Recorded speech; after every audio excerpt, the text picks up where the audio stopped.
What's going on, YouTube? It's Daryl Lee again. In this video, I will discuss how I was able to acquire my first rental property. I was able to acquire my first rental property by buying a house. Actually, it was a 2-bedroom condo, which was actually a primary residence.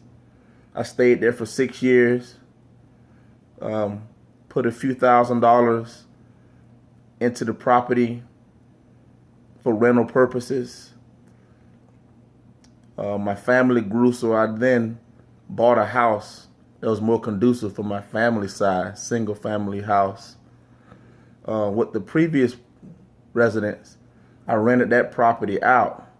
That's how I was able to get started renting out properties, and I think it's a good strategy for novice real estate investors to get started, because you only have to put down 3% on the FHA loan. It's very cost efficient to get in. The only problem with using FHA loans, you can over leverage the property, which means the mortgage is more expensive than how much rent you can bring in.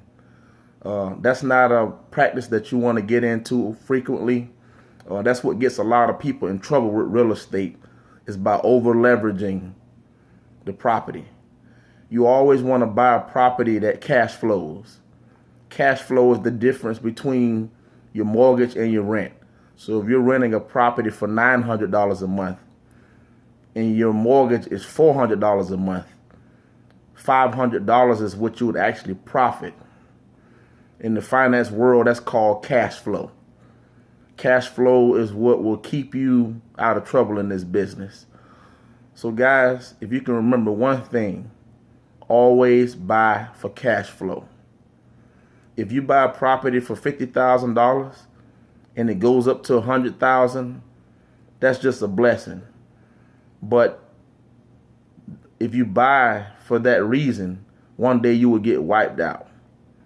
You always want to buy a property that you can rent out for more than your expenses. That will keep you out of trouble in this business. So that's how I was able to acquire my first rental property. In my next video, I will talk about how I was able to progress to a portfolio of 10. But guys, this is just the beginning. When you get your first rental and you learn that actually you actually have a business, it changes your mind from a primary residence to understanding that you actually have a small business going on. So I'm going to stop there. Until next time, change your mindset.